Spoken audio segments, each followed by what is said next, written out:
بسم اللہ الرحمن الرحیم۔ سورۃ الانعام کی آیت نمبر 40 سے لے کر 45 تک کا آج انشاءاللہ ترجمہ تفسیر بیان کروں گی۔ اس میں ذکر شرک کا ہے کہ کن حالات میں کن وجوہات کی بنا پر ہمارا رزق تنگ ہو جاتا ہے، ہم لوگ بیمار ہوتے ہیں، بیماریاں لگ جاتی ہیں یا وبائیں آتی ہے۔ آج کا اس چیز پر فوکس ہوگا۔ اعوذ باللہ من الشیطان الرجیم، بسم اللہ الرحمن الرحیم۔ قل ارأیتکم ان اتاکم عذاب اللہ او اتتکم الساعۃ غیر اللہ تدعون ان کنتم صادقین بل ایاہ تدعون فیکشف ما تدعون الیہ ان شاء وتنسون ما تشرکون وَلَقَدْ أَرْسَلْنَا إِلَىٰ أُمَمٍ مِّن قَبْلِكَ فَأَخَذْنَاهُم بِالْبَأْسَاءِ وَالضَّرَّاءِ لَعَلَّهُمْ يَتَضَرَّعُونَ فَلَوْلَا إِذْ جَاءَهُم بَأْسُنَا تَضَرَّعُوا وَلَكِنْ قَسَتْ قُلُوبُهُمْ وَزُيِّنَ لَهُمُ الشَّيْطَانُ مَا كَانُوا يَعْمَلُونَ فَلَمَّا نَسُوا مَا ذُكِّرُوا بِهِ فَتَحْنَا عَلَيْهِمْ أَبْوَابَ كُلِّ شَيْءٍ حَتَّىٰ إِذَا فَرِحُوا بِمَا أُوتُوا أَخَذْنَاهُم بَغْتَةً فَإِذَا هُم مُبْلِسُونَ فَقُطِعَ دَابِرُ الْقَوْمِ الَّذِينَ ظَلَمُوا وَالْحَمْدُ لِلَّهِ رَبِّ الْعَالَمِينَ۔ آپ فرمائیے بھلا بتاؤ اگر آئے تم پر عذاب اللہ کا یا آ جائے تم پر قیامت، کیا اس وقت اللہ کے سوا کسی اور کو پکارو گے؟ بتاؤ اگر سچے ہو، بلکہ اسی کو پکارو گے تو دور کر دے گا وہ تکلیف پکارا تھا تم نے جس کے لیے، یعنی کہ اس تکلیف کے لیے، اگر وہ چاہے گا، اور تم بھلا دو گے انہیں جنہیں تم نے شریک بنایا تھا۔ اور بے شک بھیجے ہم نے رسول امتوں کی طرف آپ سے پہلے بھی، جب انہوں نے سرکشی کی تو ہم نے پکڑ لیا انہیں سختی اور تکلیف سے تاکہ وہ گڑ گڑائیں۔ تو کیوں ایسا نہ ہوا کہ جب آیا ان پر ہمارا عذاب تو وہ توبہ کرتے اور گڑ گڑاتے، لیکن سخت ہو گئے ان کے دل اور آراستہ کر دیا ان کے لیے شیطان نے جو اعمال وہ کیا کرتے تھے۔ پھر جب انہوں نے بھلا دی وہ نصیحتیں جو انہیں کی گئی تھیں، کھول دیے ہم نے ان پر دروازے ہر چیز کے، یہاں تک کہ جب وہ خوشیاں منانے لگے اس پر جو انہیں دیا گیا تھا تو ہم نے پکڑ لیا اچانک ان کو، اب وہ نا امید ہو کر رہ گئے۔ تو کاٹ کے رکھ دی جڑ اللہ نے اس قوم کی جس نے ظلم کیا تھا۔ سب تعریفیں اللہ کے لیے ہیں جو پروردگار ہے سارے جہانوں کا۔ دیکھ لیجئے آیت کریمہ سے سب کچھ ظاہر ہے کہ اللہ تعالیٰ جب کسی کو بہت زیادہ خوشادگی دیتا ہے، یہ ایک ایک بندے نے ان آیات کو مد نظر رکھتے ہوئے، ایک ایک بندے نے اپنے گھر کے حالات کو مد نظر رکھتے ہوئے، ایک ایک بندے نے اپنے گھر کے لیے صرف اس کو لینا ہے فی الحال۔ فار ایگزامپل میں آپ کو بتا رہی ہوں کہ جب ہمیں اچانک رزق کی فراوانی ملتی ہے، ہر کام میں ہمیں کامیابیاں ملنے لگتی ہیں، تو اللہ سے ڈرنا کہ کیا یہ ہماری پکڑ تو نہیں ہونے والی، کہ کیا اس کشادگی پہ ہم لوگوں کو شکر کرنا چاہیے یا اللہ سے معافی مانگنی چاہیے۔ اگر تو ہم لوگ شکر کرتے رہے الحمدللہ رب العالمین، اگر ہم لوگوں نے اللہ کی تعریف بیان کی، اس کا شکر ادا کیا، تو انشاءاللہ ممکن ہے حالات ایسے ہی رہیں، کیونکہ جو بھی ہو جیسا بھی ہو ہم الحمدللہ ایک کلمے پر تو قائم ہیں۔ ہم نے اللہ تعالیٰ کے سوا کسی اور کو تو نہیں پکارنا، نہ ہی اب سلسلہ نبوت باقی ہے جو ہم کہیں گے کہ چلو کوئی حکم اللہ کی طرف سے آ جائے گا۔ نا، اگر ہمارے لیے امت مسلمہ کے لیے ڈسکاؤنٹ ہے تو ہمارے لیے اس کے بعد کوئی اور چیز بھی نہیں ہے۔ سارا کچھ قرآن کریم میں لکھا جا چکا ہے، کیا ہونا ہے کیسے ہونا ہے۔ دیکھ لیجئے ایسا پتہ چلتا ہے جیسے آیتیں ابھی نازل ہوئی ہوں۔ اسی طرح ان قوموں کو جن کی طرف رسولوں کو بھیجا گیا تھا، جب انہوں نے رسولوں کو جھٹلایا، ان کو بھی فراوانی کا رزق، ان کو بارشیں وغیرہ سب کچھ دیا گیا۔ پھر اچانک جب وہ بہت خوش ہو رہے تھے، کھیل رہے تھے، کھیل کود کر رہے تھے، اب ان حالات پر مست تھے، پھر کیا ہوا؟ اللہ نے ایک دم سے ان کو پکڑا۔ اب ان کے پاس اور کوئی چارہ کار نہیں تھا، نہ تو ان لوگوں نے شکر ادا کیا بلکہ وہ تکبر کرنے لگے، غرور کرنے لگے، اور نہ انہوں نے یہ سوچا کہ یہ ہمارے کن اعمال کی وجہ سے ہمیں دیا جا رہا ہے رزق۔ یہ رزق کی کشادگی کس وجہ سے دی جا رہی ہے؟ تفسیر میں یہی کچھ ہے۔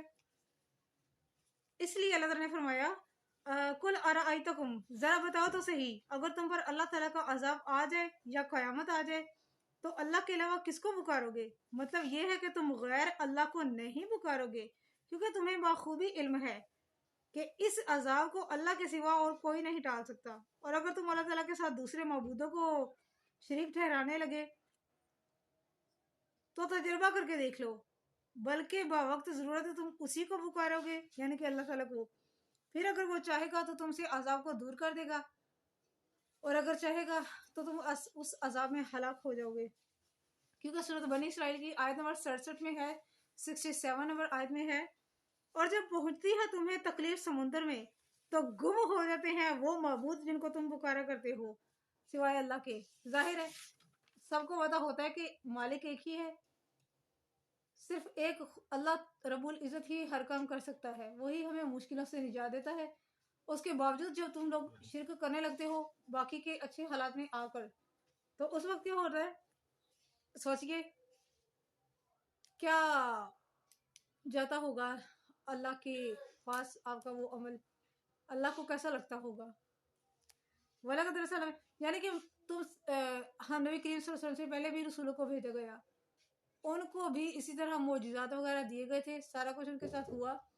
جب انہوں نے بار بار وعدہ خلافی کی، بار بار انہوں نے وعدے کو توڑا، پھر کیا ہوا؟ انہوں نے کہا کہ ایک دفعہ اپنے خدا سے معافی دلا دو، ہم ایمان لے آئیں گے، وعدے کر کے مکر گئے. آج کے اس دور میں ہم لوگوں کے ساتھ جو نوا ڈیز ہو رہا ہے، آج کل کے حالات میں ہو رہا ہے، وہ کن وجوہات پر ہو رہا ہے؟ اگر ہمیں رزق کی فراوانی، یعنی کہ بارشیں بہت زیادہ ہوتی ہیں، ہمارے حالات سیٹ رہتے ہیں، ہمیں کسی چیز کی کوئی کمی نہیں ہوتی، تو ہم کیا کریں گے؟ کیا سب کچھ ہوتے ہوئے بھی ہم اللہ کا شکریہ ادا نہیں کریں گے؟ کیا ہم لوگ نماز ادا نہیں کریں گے؟ اور جب نہیں کریں گے تو پھر یہی کچھ ہوگا جو کچھ اللہ تعالیٰ نے فرمایا ہے آیتوں میں، کہ ڈھیل دے کے اللہ تعالیٰ نے ایک دم سے آپ کی اللہ تعالیٰ نے آپ کی ایک دم سے پکڑ کر لے لی ہے. فَلَمَّا نَسُوا مَا ذُكِّرُوا بِهِ، یعنی جب اللہ کے احکامات سے انہوں نے روگردانی کی اور انہیں پس پشت اللہ کے احکامات کو ڈال دیا، تو ہم نے بڑی فراوانی کے ساتھ رزق کے دروازے ان پر کھول دیے تاکہ ڈھیل دے کر انہیں درجہ بدرجہ عذاب کے قریب کیا جائے. ڈھیل دے دی جاتی ہے اس قدر خفیہ تدبیر سے اللہ کی پناہ. اسی لیے فرمایا حتی اذا فارغوا بما اوتوا، جب وہ اموال، اولاد اور رزق کی فراوانی، ارزاق کی فراوانی پر شاداں و فراہاں ہو گئی تو ہم نے اچانک غفلت میں ہی انہیں پکڑ لیا جبکہ وہ ہر خیر سے مایوس ہو چکے تھے. حسن بصری رحمۃ اللہ فرماتے ہیں اللہ تعالیٰ جسے وسیع رزق عطا فرماتا ہے اسے یہ پتہ ہی نہیں چلتا کہ یہ اللہ کی خفیہ تدبیر ہے، تو اس کی کوئی رائے نہیں. اور جس پر اللہ تعالیٰ تنگ دستی مسلط کر دے اور وہ غور و فکر نہ کرے کہ اسے مہلت دی گئی ہے اور آزمایا گیا ہے، تو ایسے شخص کی بھی کوئی رائے نہیں. دیکھ لیجئے سب کچھ آپ کے سامنے ہے. رب کعبہ کی قسم، مجرموں کو پڑھنا جب اللہ کا مقصد ہوتا ہے تو اللہ تعالیٰ پہلے انہیں اپنی نعمتیں عطا فرماتا ہے. قتادہ رضی اللہ تعالیٰ عنہ فرماتے ہیں اللہ تعالیٰ کسی بھی قوم کو اس وقت تک اپنے عذاب میں نہیں جگڑتا جب تک کہ وہ گمراہی میں مست ہوں اور اللہ کے انعامات سے دھوکے کا شکار ہو جائیں. اللہ تعالیٰ کے ساتھ دھوکہ نہ کھاؤ، کیونکہ دھوکہ کھانے والے لوگ فاسق ہیں. فاسق سے مراد نافرمان لوگ ہیں، فاسق لوگ دھوکہ کھاتے ہیں. فتحنا علیہم ابواب کل شیء، یعنی کہ ہر چیز کے دروازے ان کے لیے کھول دیے جاتے ہیں. بارشیں بے شمار برستی ہیں، موسموں کے حساب سے برستی ہیں، جتنی فصلوں کو چاہیے ہوتی ہیں اتنی برستی ہیں بارشیں، جن بارشوں سے کوئی نقصان نہیں ہوتا، یعنی کہ رحمت کی بارشیں ہوتی ہیں نا، وہ والی. ہر طرف سے ان کو آسانیاں، کشادگی دے دی جاتی ہے. حضرت عبادہ بن صامت رضی اللہ تعالیٰ عنہ سے روایت ہے نبی کریم صلی اللہ علیہ وسلم نے ارشاد فرمایا جب اللہ تعالیٰ کسی قوم کی بقا اور ترقی کا ارادہ فرماتا ہے تو اسے میانہ روی اور پاک دامنی کی نعمت سے سرفراز فرما دیتا ہے، اور جب اللہ تعالیٰ کسی قوم کی جڑ کاٹنے کا ارادہ فرماتا ہے تو ان پر رزق فراخ کر دیتا ہے اور خیانت کا دروازہ کھول دیتا ہے. بے شک صدق اللہ العظیم.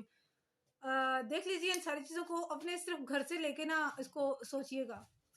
آپ کے گھر کے جو حالات ہیں، جو کچھ ہو رہا ہے اراؤنڈ می اینڈ یو، ہم سب کے جو کچھ ارد گرد ہو رہا ہے، ان سارے حالات کو مد نظر رکھتے ہوئے ہم نے یہ سوچنا ہے کہ کس غلطی، کس گناہ کی وجہ سے ہمارا رزق تنگ ہو گیا، ہم لوگ کیا ہم لوگ استغفار کرتے ہیں؟ کیا ہم لوگ اللہ کی راہ میں خرچ کرتے ہیں؟ کیا ہم اللہ کا شکر ادا کرتے ہیں؟ ہر حال میں اللہ کا شکر ادا کرنا ہے، بس بات اتنی سی ہے۔ یہ تھی میری آج کی ویڈیو، صدقہ جاری کے لیے سے شیئر کر دیجیے گا۔ جزاک اللہ خیر۔